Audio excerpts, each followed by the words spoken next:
This is Phantom Electric Ghost, and we're live on the air with Mari Roberts for the first time. Welcome to the Phantom Electric Ghost podcast.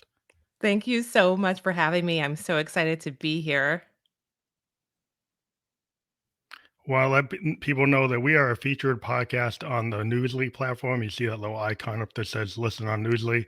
So if you use So coupon cool. code GHOST, you get a 1 month free premium subscription. And yeah, again, we're a featured podcast on that platform, and we'll be on Newsly later tonight with the audio version of this podcast. We want to let people know this is actually episode 916 of the Family Electric Ghost podcast. Amazing. And this episode, we're going to focus on this topic that we're bringing up right now, living your passions while having a 9 to 5. Hint, you don't have to quit your job. So that's where we'll start it. And maybe however you want to start with that topic, I I'll love let it. you take the floor for that. Yeah.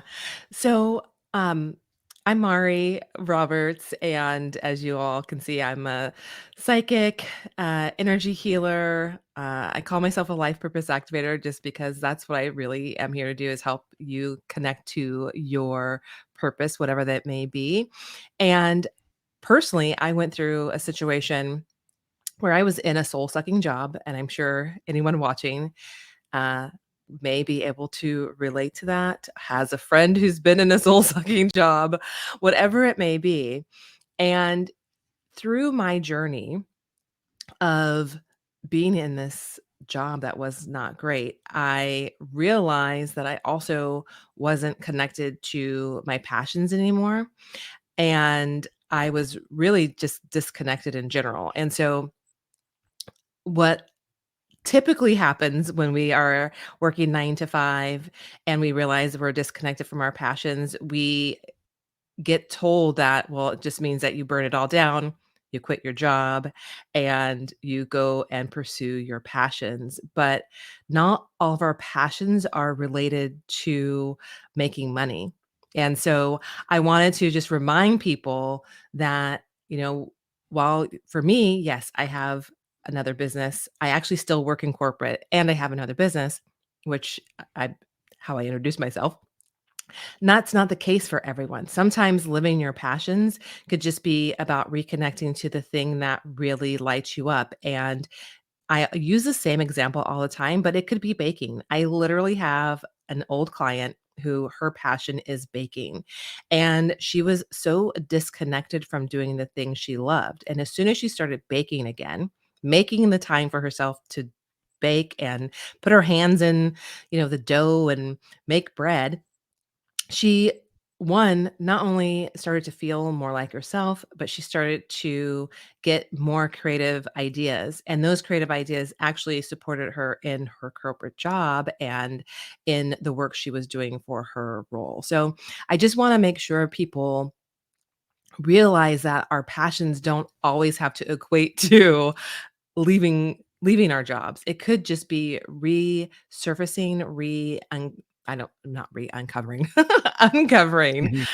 what it is that we truly enjoy that brings us a sense of joy. I think, being a creative person, like I'm a musician, and you can kind of see behind me all my keyboards on my I'm in my home studio.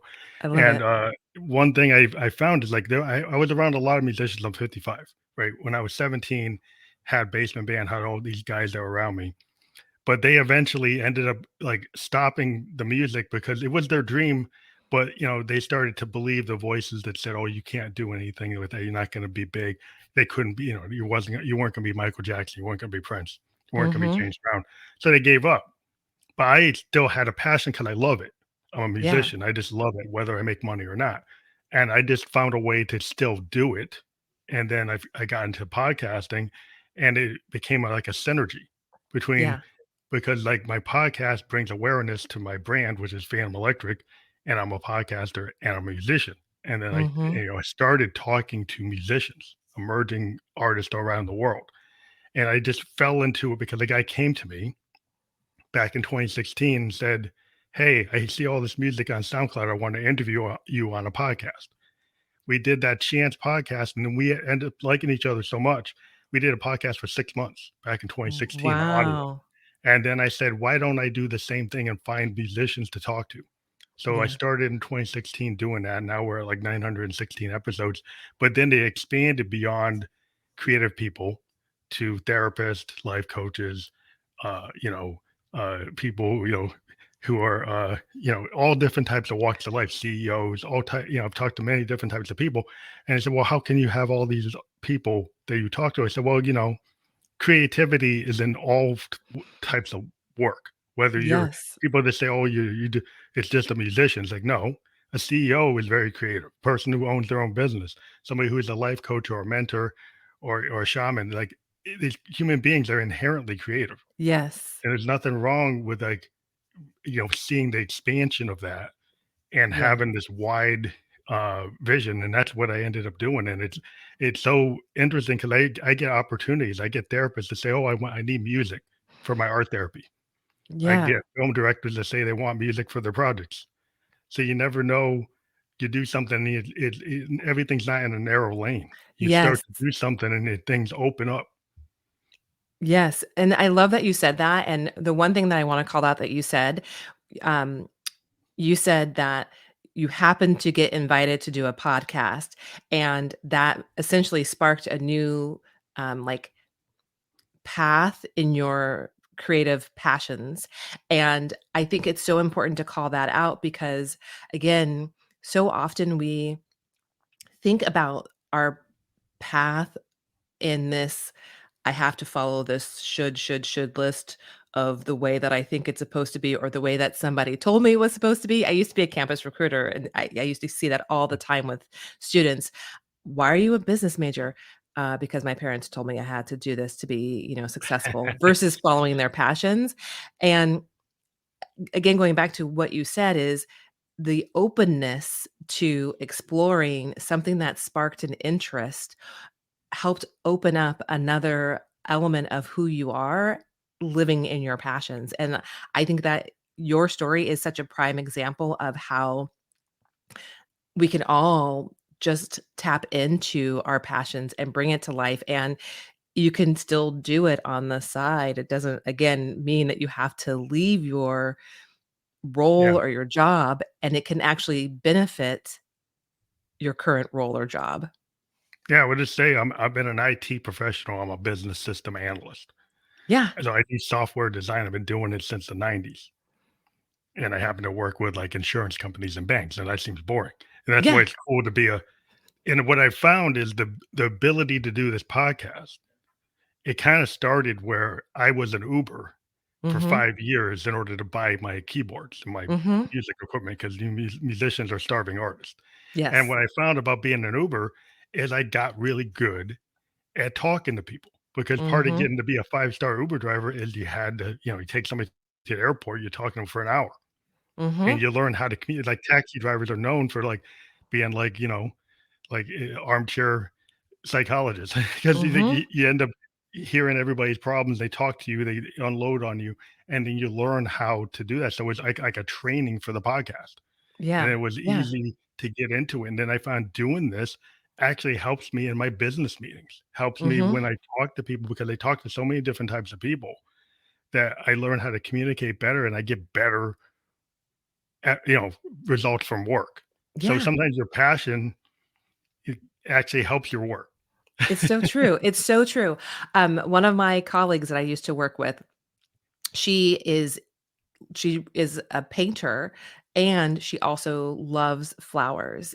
And she was on my podcast, and she shared in that conversation that her doing the things she loves, the way she brings it into work actually helps spark conversations. So she might bring flowers to someone at work or have those flowers on her desk, or she brings art to work or shares art. Actually, I purchased one of her pieces of art to give it to my mom, So Mhm. it creates openings for conversation, it creates openings for getting to know each other, and it continues to, I believe, spark really why we're all here.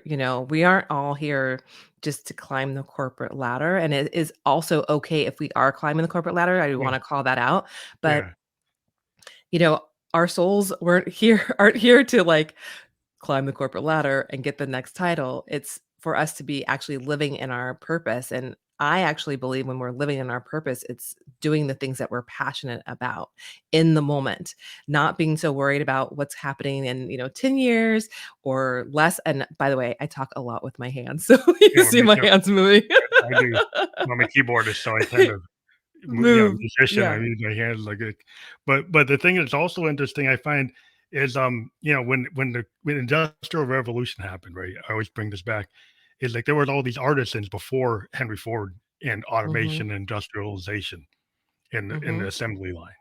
The problem that happened was like people forgot about those artisans. They did all this very customized work, right? Mhm. Then they get put in the Ford factory, and then it's all the same work. And then you got measured whether or not you could do that assembly line perfect every time Mhm. versus the artisan things were maybe imperfect, but it was individual. Yes.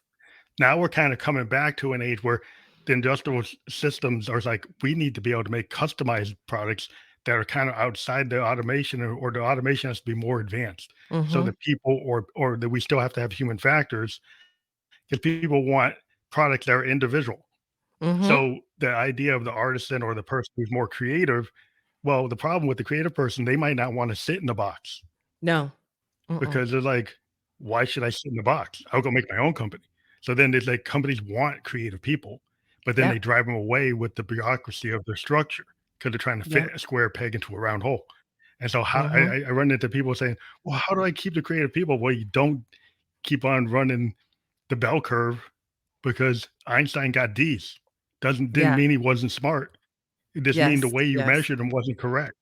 And so Yes. that's the problem with the corporate world sometimes is they want to throw everybody in the bell curve and don't understand is that the extremes of that curve is where like the creativity happens. And Mhm. then you Mhm. measure that person and you fail them and they're actually like the best person you should have kept.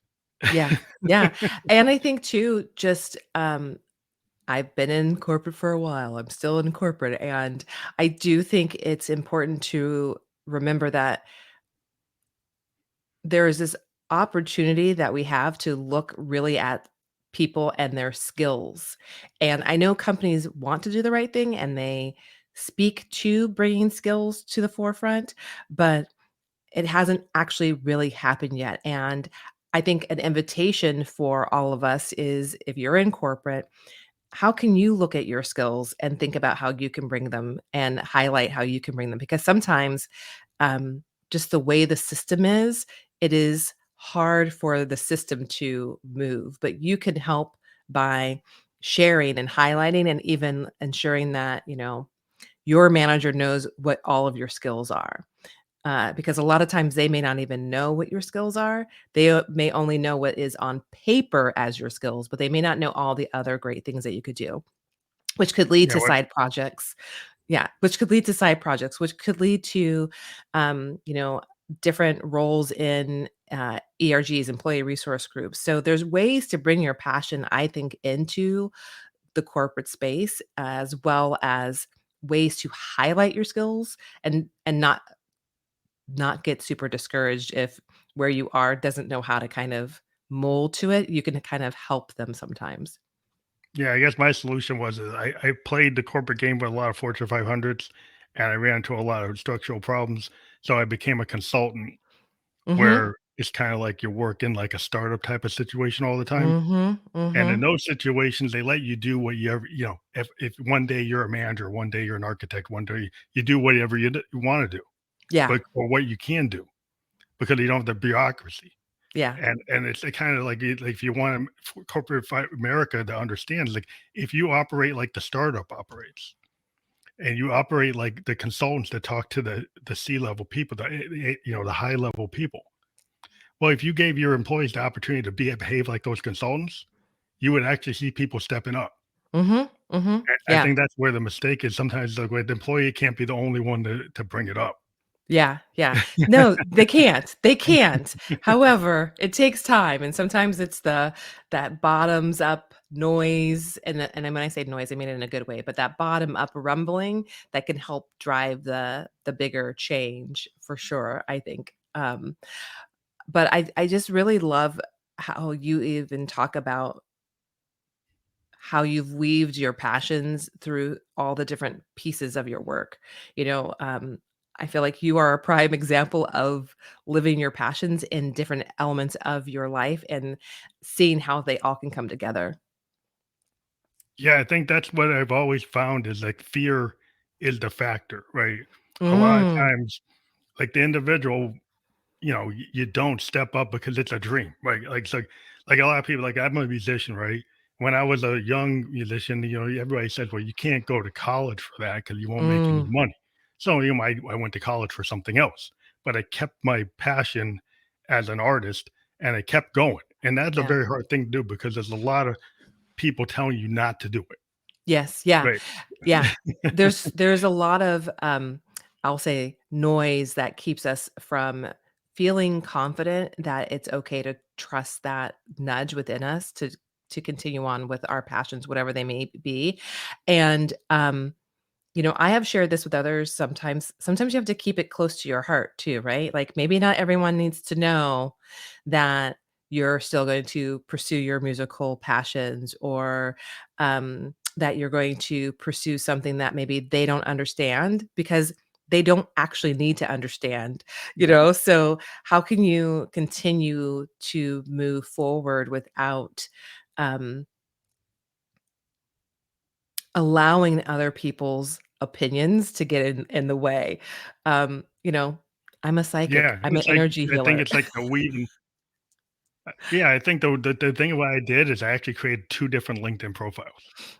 I Mm, have my mm, my corporate profile that has nothing but my work for the yeah, last 30 years, and then I have yeah. my artist profile, and that's why I'm kinda known as Phantom Electric Ghost, and people don't usually know my first name, because my Oh, stage name is Phantom Electric, and uh, Phantom Electric goes with the experimental music and podcasting and music production, so it's a totally different person. It's me, but I yeah, decided not to merge 'em. Because I found yeah. out early on when I was doing it that merging them caused issues. Because then the corporate people said, Interesting. "Well, then you're not gonna be focused and you're not gonna." Then they didn't wanna bring you in because they thought, "Well, you're a musician, you're not gonna be on time." So they had all these Mm, preconceived notions, and then I didn't need them to have those. So I kept it separate to the point that I don't even say my first name because it keeps it really separate. And so yeah, and it's compartmentalized, and some people say, "Well, how could you do that?" But I've been successful with that, and maybe that's my approach, it's my solution. Not everybody probably wants to do it that way, but I yeah. found at least the type of people I work with in my business Mhm, don't mhm. wanna deal with a progressive, experimental musician, right? Because Yeah, they have a connotation well, that's somebody who went to Berkeley, and that's not somebody that's serious. I mean, I went to Bowdoin, yeah, yeah, and that's a so, good and school.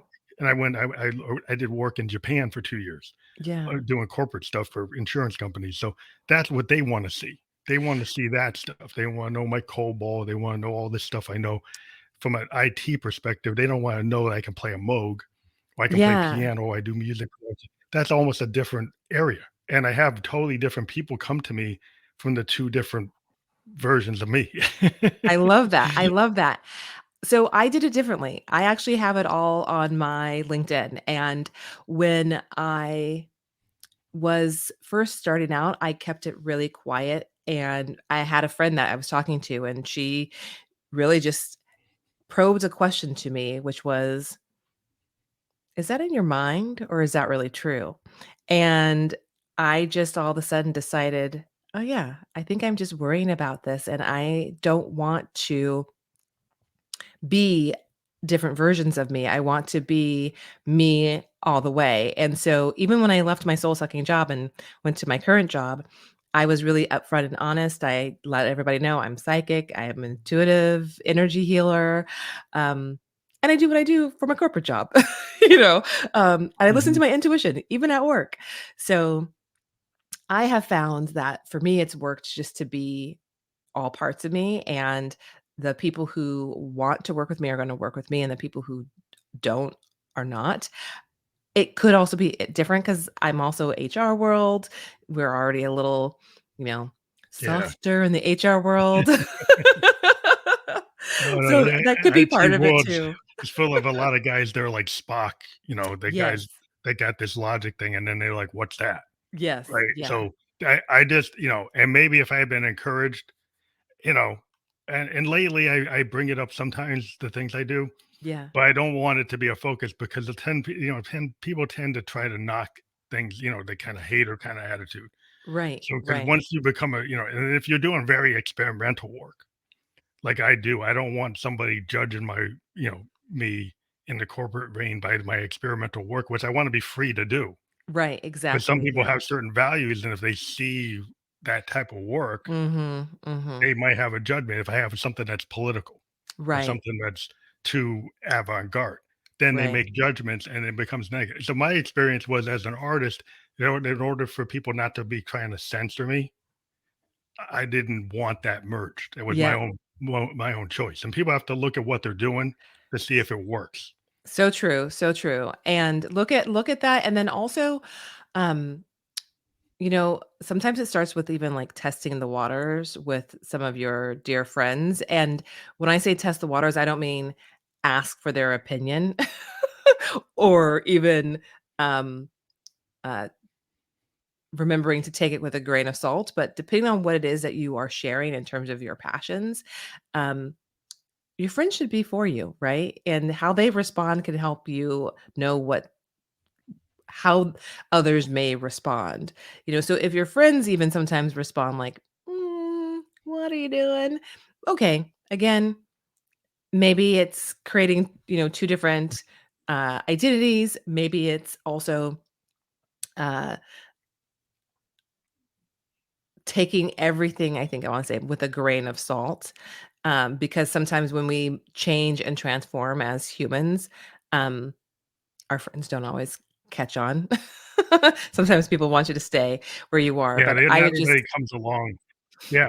yeah, not everyone comes Yeah. along for the ride. But Yeah. especially, man, if you're a political artist, you think like a Bob Dylan or Neil Young, right? They Mhm. say something like "4 Dead in Ohio." There's certain Mhm. people that if you take a political choice, then they're gonna label you. And we're in a Yes. very, uh the world, politics, I was a political science major and a sociology major. So, we're so stratified that if Mhm. I say something that offends one party over another, it actually can carry over, and it's not supposed to, but it does. And so Yes, yes. that's what I ran into, and I've seen it, getting progressively worse. And so that's one of the decisions came into play because like if you're doing art that has a political taint to it, then you're Yes. going to run into camps that don't like it. And Exactly. so So true. that's the kind of point of view. So if you're doing something that's different type of work that doesn't really matter, and you never really Mhm. talk about those things, but people are so stratified on one camp and the other that if I So say true. something about the last president or this president, I'm gonna Mhm. have flack from Yeah, both so true. sides. So true. So true. You said something. I love that you were a sociology major. In college, I was an anthropology, sociology major, cultural for both sides, but, I just think that's so cool. I love that. It's that, um, it is a perspective that gives you, I think, a very different lens on people when you interact with people and when you meet people because I my friends always used to say, and even, grade school and high school, "You're always that person who's, like, looking past the person," you know? But that I really do think that's also why I fell into anthropology and sociology because I know that there's more than what meets the eye in a person. So I just think that it's so cool that you had that Yeah. as part of your major. What really So helps is you think if you're a musician, you're a songwriter, right? And what we do is we tell stories and we look at Mhm, like we kind of take the muse, we take all of our experiences. But if you have an informed point of view, and I was a sociology and political science major, double major. mhm. And so what I like to do, and like I've always liked, the guys like Neil Young and Bob Dylan and Bob Marley, musicians that kind of talk about social issues. They're Yes, able to yeah. weave it in their art. And then thinking about like concepts like anomie or Mhm, thinking about like, the microcosm and the macrocosm and crowd behavior. And so mhm. if you're a writer and you understand some of these ideas, you can write songs that aren't just love songs. You can write songs that look at like microcosm individual levels and macrocosm societal impacts, and then weave it in an artistic way I love to make a that. statement. And then if you're into poetry, you can layer it so it's not so obvious. and you have to kind of dive into it. And so Y yeah. that whole thing to me is like kind of like the secret sauce to everything I do is Mhm. trying to bring all those things together in an expansive way. My I whole love that. mantra is like expansive. That's my expansive sound is my independent label. That's the idea is you merge multiple genres, multiple types of music, analog, digital, whatever serves the song. Mhm, And so, mhm. like, it doesn't have to be hip hop, it could be punk, it could be jazz, it could be rock, it could be heavy metal.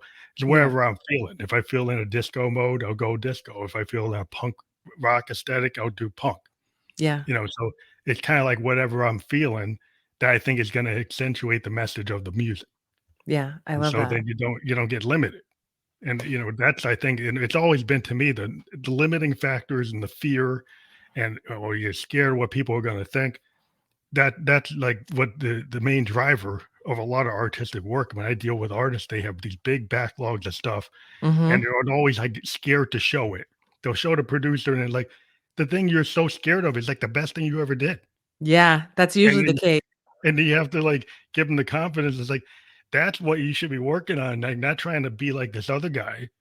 Like Yes. what you have is so unique, and you have a perspective. Like people need to hear this.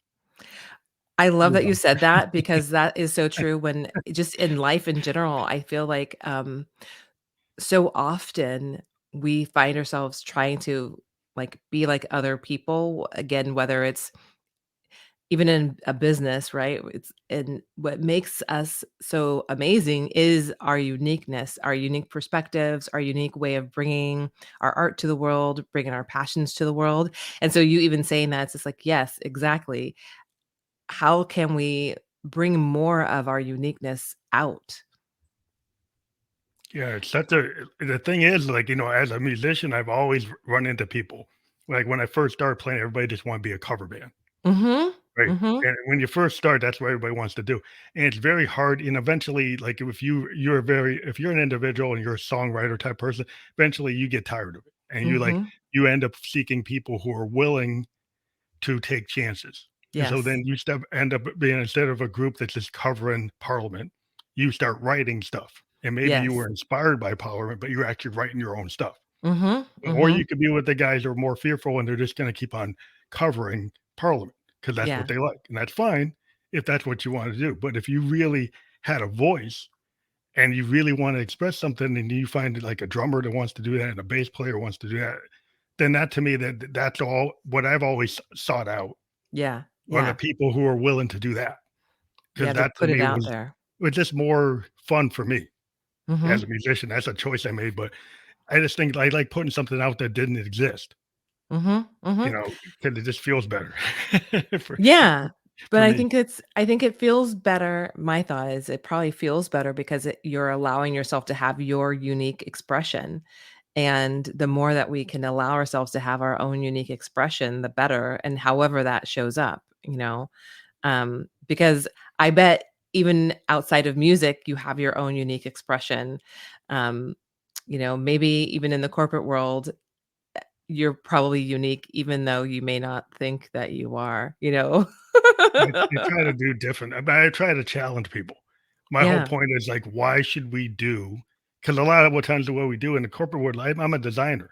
I Mhm, do software design. So a lot of times I try to tell people like we're creating something that didn't exist, right? So we have to look at like, okay, what are the benchmarks why it didn't exist?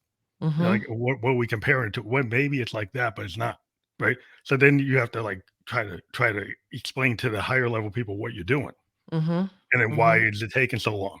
Well, because we're doing something new.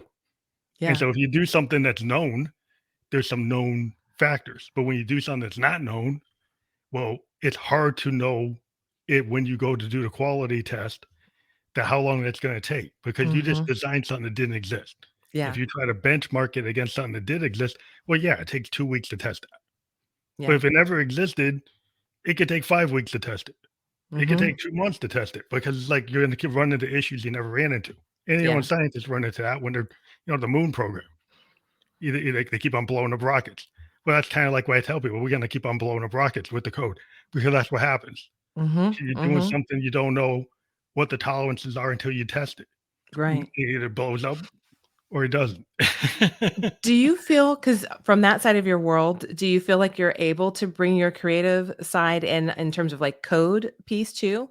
Yeah, because I Okay, mean, I what love what that. we have to do is very creative, it's mathematical, but it's the kinda like the way I liked about doing what I'm doing Mhm, is it's all kinda algebra and calculus, mhm, and it's very creative, and if people get into those types of mathematics, the logic, it is very creative. I mean, you can see it in video games. mhm, Video yeah, games are the use of algebra, geometry, and calculus and physics in a creative way. yes, And yeah, so if you teach kids that physics and algebra and calculus will actually lead to a Mario Brothers game, they're gonna then be they would be excited. more willing to learn it, right? So Mhm, if you actually teach it in that way, and then people realize, oh, all those physics that that character in the game is running into, though you can actually explain those concepts stepped on the page of you in 3D. A kid gets it. Oh, I get it, and then they get mhm, into it, and then they get to be programmers because then it becomes real to them. mhm, yeah, So I think of the educational system is still kind of built in a very old way yes, that doesn't understand that some of these future type things that people are doing code, internet, blockchain, all these modern technologies is kind of hard to teach it with the standard textbook. You need to yes, have yeah, teachers that are more imaginative, you yeah. know. It's so funny. This isn't quite related, but it kind of makes me think. I went to St. Mary's College in Moraga, California, and there was, it still is, a major called Integral. And I had a couple of friends who went to that major, and, you know, everything they did wasn't in the traditional way. So they would read a math book as an actual book first. They would Oh read wow. the Bible as a book. So, I think what I saw from my friends who went through that program was it sparked more creativity and ways of seeing and thinking. But that was, college, which it was 100 years Hmm. ago for me.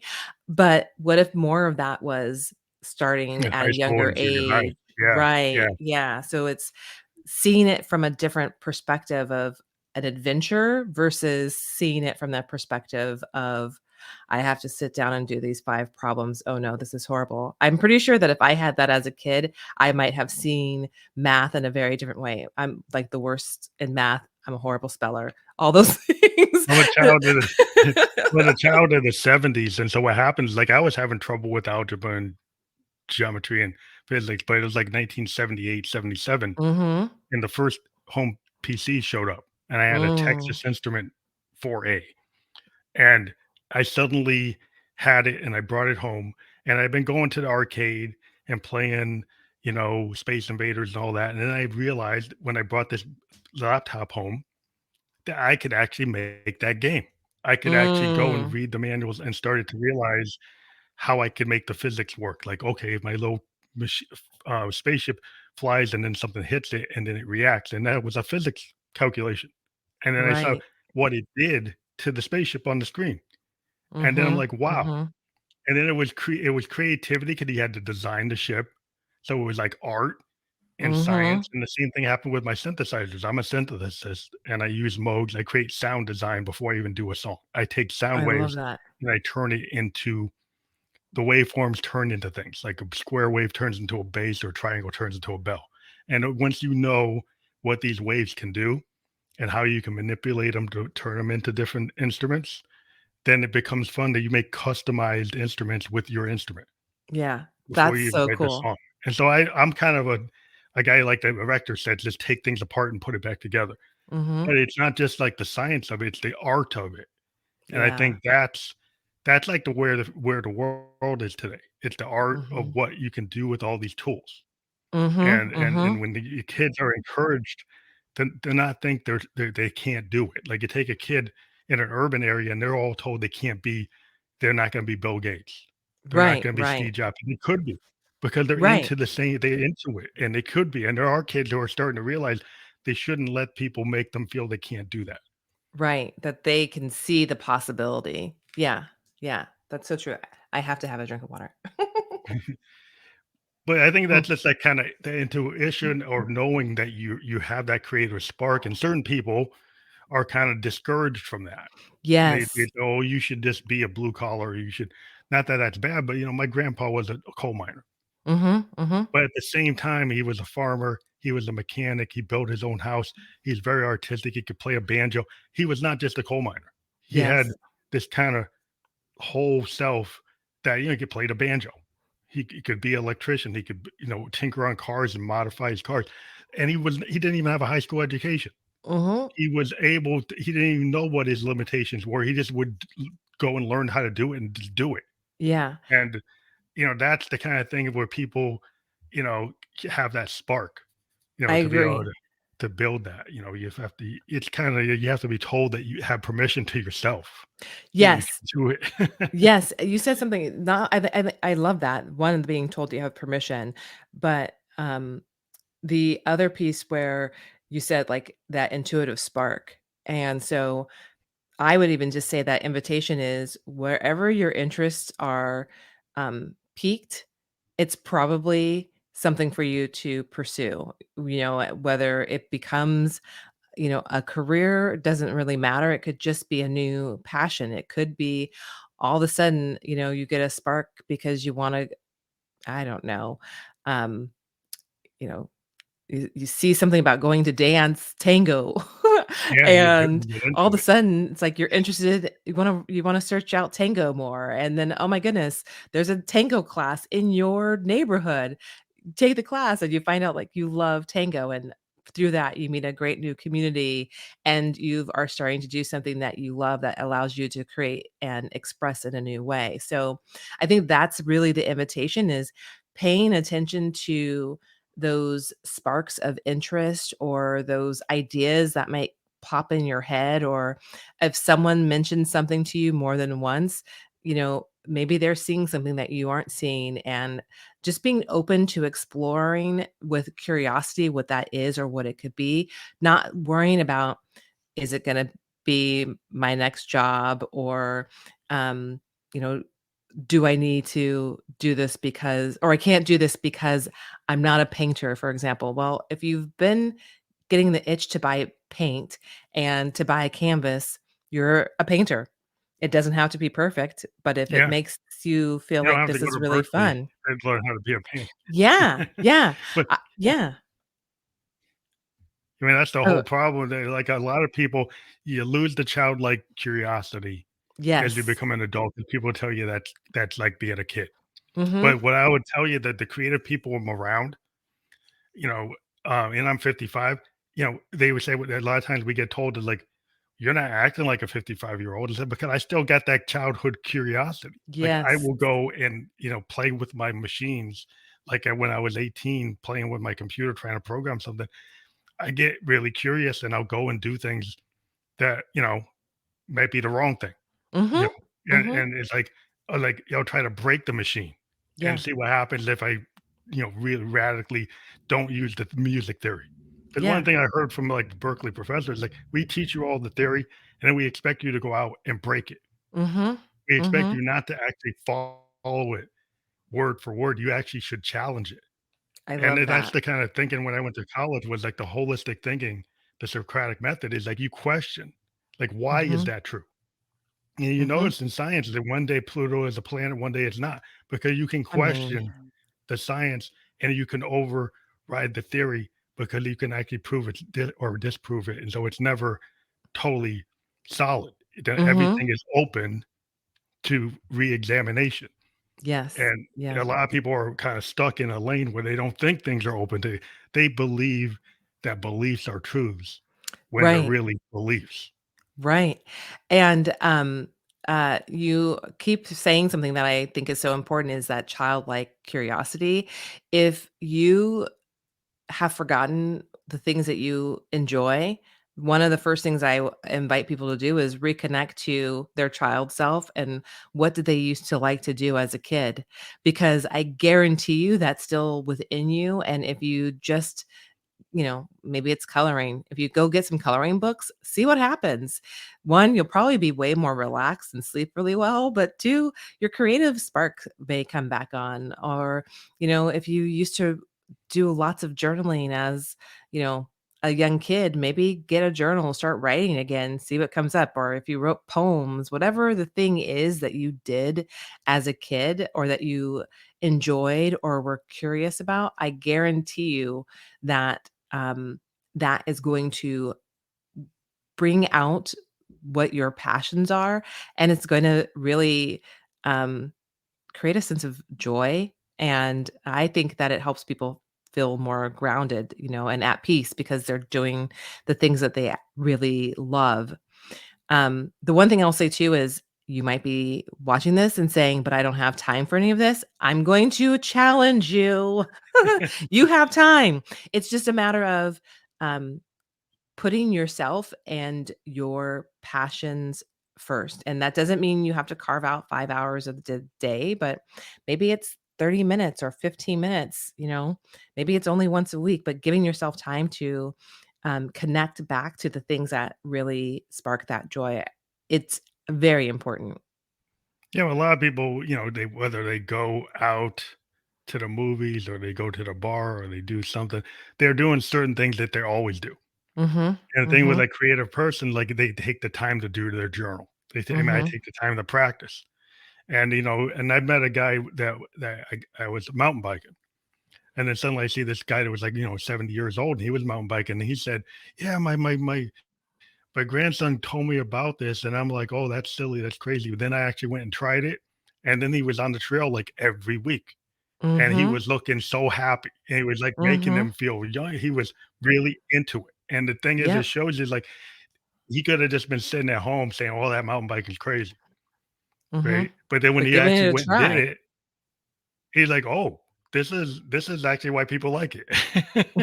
So it's like it's kinda like that thing, well, that's for kids. That's for the Mhm. young guys. It's like, no, you can get into things at any age. I found somebody that got into violin and they always wanted to, but they never got to.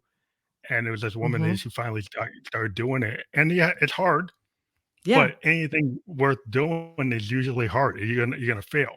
Like I always tell people Mhm. as an artist, most of our pieces don't work. Yeah. But we don't look at it as a failure.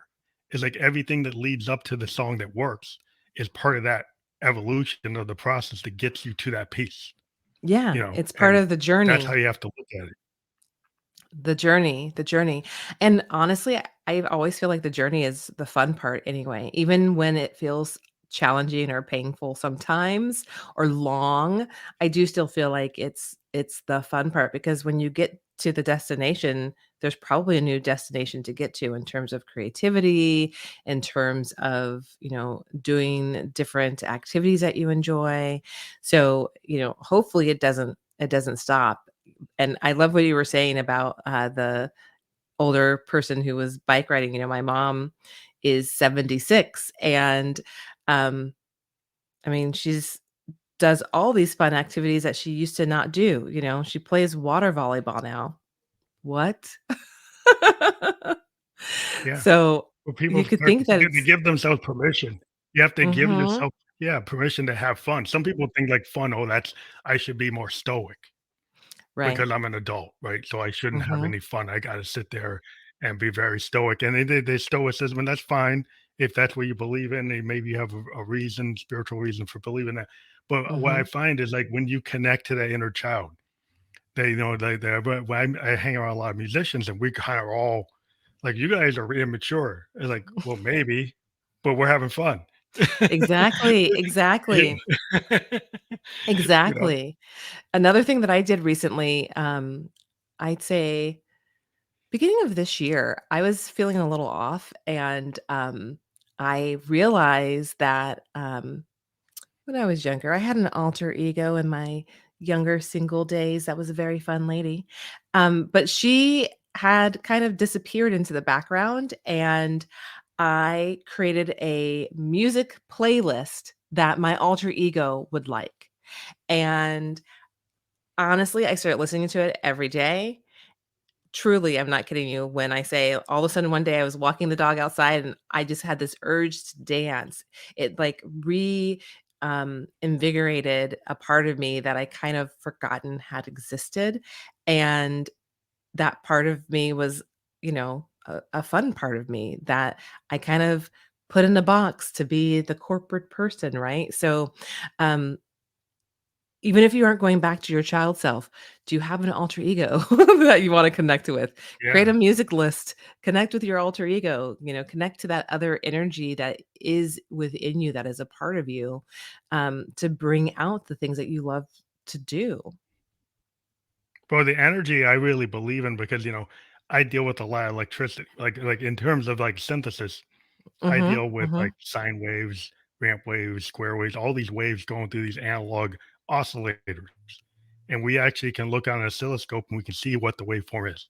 And then we can see when we run it through the filters and the different tools, we have to modify it, what that does, right? And not only what it does on the oscilloscope, but when you actually play that beat in front of a crowd. mhm, If you have like a Moog bass line from a Parliament Funkadelic song or a James Brown funk, and he's like, if you play funk, people will start dancing. mhm. If you got a really good bass line, it's almost infectious. People because they pick up on the what I believe is humans pick up on that frequency, Yeah, and it yeah, starts to make them dance. They can't you can't even control it. It just happens. And the yeah. same frequencies you see a band, and all people take out the candles because they're listening to the vocalist. Well, the vocalist is still running sound wave frequencies. Mhm, And those mhm. frequencies are causing you to have memories that come back, and then they're making you feel kinda kinda, like, very enthusiastic or romantic, and you start bringing out the candles, and people, like, Yeah, are start swaying. It's like, "Why is that?" Because yeah. you actually can trigger emotions and behavior from the waves. I You love can get that. people to, kinda almost be in a riot. You can make them happy, you can make them sad, you can make them cry. It's totally because we can be triggered by these waves. Yeah, that's so true. Which I love because it's such a great correlation to going and finding that music that can shift your energy and can, reconnect you to joy, reconnect you to creativity, whatever it is. That's such a good, like, reminder and call out, and, um, I don't know why I've never thought about it that way, but I think that's so smart, and it makes so much sense, that it's the energy within the music that is actually, um, shifting you energetically, not necessarily just, like, thinking the music at that sort of high level. Yeah, it subconsciously can even it's affecting your whole system, right? Because your Mhm, ears are it's mhm, coming through your brain, those waveforms are coming into your brain, and what we talk about as musicians talk about, like, sound paintings or sound movies mm, that we can mhm, generate, right? And we can generate people to start crying, yeah, right? People start mhm, laughing, people start are happy, start bouncing around. Because you can actually when you get to be like a musician that understands what you're doing, mhm. you can actually play with that. You feed off the crowd. You can make the crowd go a certain way. And I love that. musicians, some of them want to say, "Oh, I'm not responsible for that," but you are, right? And so, like, once you understand what you're doing, then you Mhm, can actually get better at it. And yeah, and that's the whole point. Like when you're a musician, is to kind of have that universal connection to the crowd where it's feeding back and coming. It's back two way. It's going yeah. back and forth. And So, yeah, I think it's in life too. You can do that with anything you do because your voice does the same thing. yeah, yeah, I had a question for you with that, with the music piece. Um, when that happens, like, if you're playing a song, then you're, being mindful about the energetic wave that you're sending out, and say it's evoking an emotion of, like, love.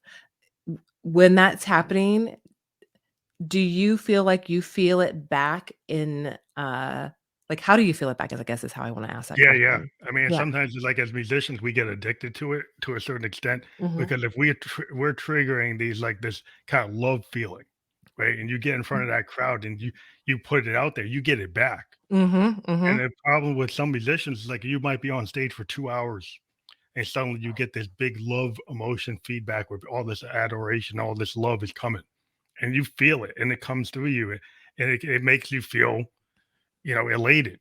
mhm, And then mhm. suddenly, like, you're done and you're back in your green room or you're back on the bus or back on the plane, and it's gone.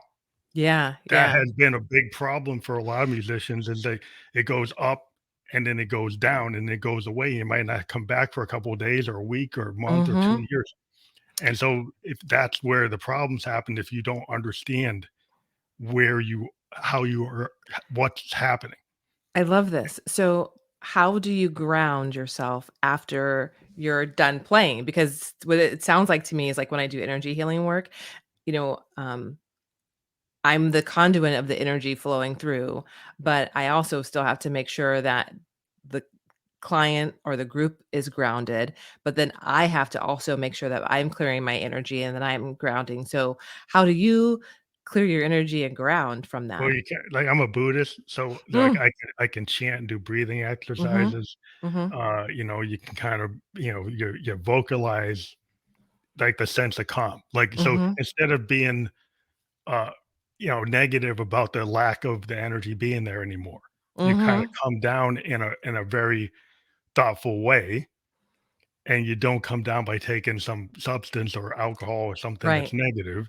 Like, Right. I'm a Buddhist that believes in, like, law of cause and effect. So if I do something Mhm. that's positive, if I start chanting or vocalizing in a very positive way and I put out, "I'm gonna be okay. Things are gonna be alright. I'm gonna take this energy and just use it to write another song, or Mhm. use it to Mhm. to kinda just be one in yourself. And you say, well, how can you do that? And some people don't believe in it.